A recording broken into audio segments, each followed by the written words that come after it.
the smallest number of square tiles required to pave a plot of 250 by 75.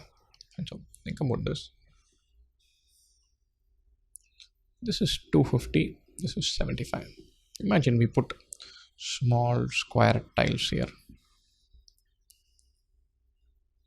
I'm not counting this, I'm not playing it accurately. I'm just saying let's put square tiles like this.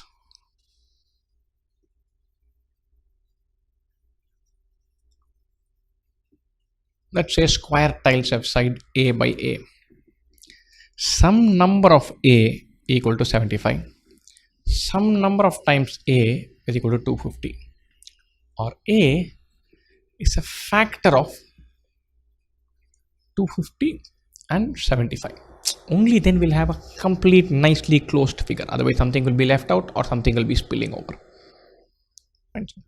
250 and 75. Our number A should be a factor of both of these. 250 is 25 into 10. 5 into 5 into 5 into 2. This is 2 into 5 cube. 75 is 25 into 3. 3 into 5 square. Wonderful. So between these two, a common factor is 5, one common factor is 5 square. Remember, larger A's, fewer the tiles are required. I can have A as very small or I can have A as large. The larger A's, fewer tiles are. The largest common factor between these two is 25. 25 into 10 is 250. 25 into 3 is 75. Imagine this. So we redraw this 250 by 75.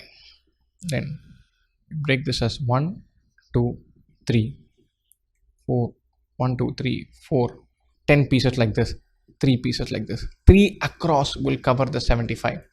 10 across will cover the 250. How many tiles will be there? 3 into 10, 30. That's the answer we are looking for.